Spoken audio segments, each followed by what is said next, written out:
I'll admit it, Flappy Bird back in the day was a secret little addiction of mine. Which was weird because I never played mobile games, and even stranger, Flappy Bird wasn't even a well-designed game.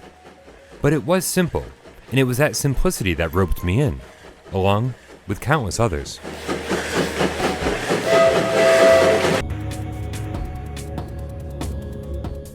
So if it's not already totally obvious, Leave the Nest might as well be called Flappy Bird VR. The premise is identical. You're a bird and an endless runner, flapping your wings and trying not to crash. But Leave the Nest adds a lot to the formula.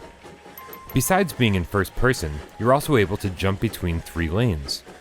Switching between them to avoid obstacles is absolutely essential and adds a whole new dynamic to the Flappy Bird formula. Unfortunately though, it's also the cause of this game's 2 biggest flaws.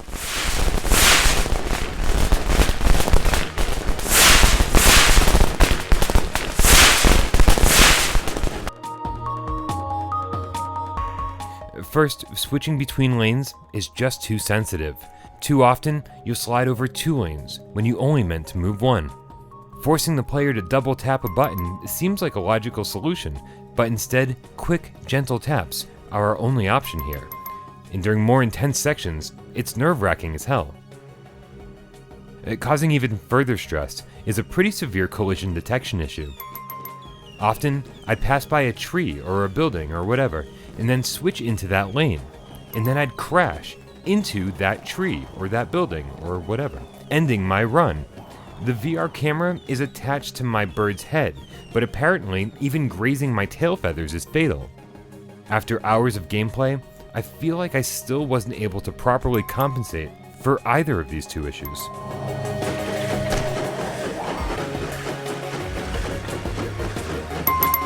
Now, despite my troubles, I did manage to have some fun with Leave the Nest, mostly stemming from its jetpack joyride style objectives.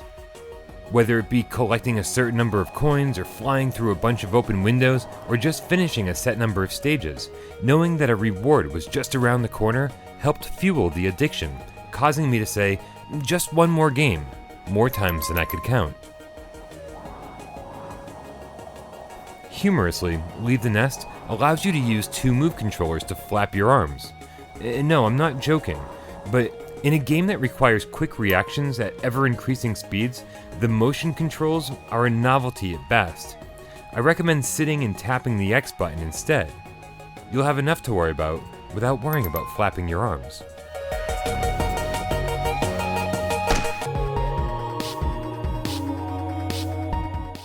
And graphically, nothing here impresses.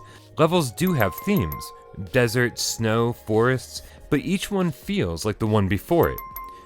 And in a game like this, that's totally fine by me. I'm here for the challenge, not the aesthetics. Unfortunately, the challenge here feels a little unfair. With just a little tweaking, the controls and collision detection could have been smoothed over, priming Leave the Nest to be the Flappy Bird VR I was hoping for. But as it stands, it's frustration, not fun, that reigns supreme.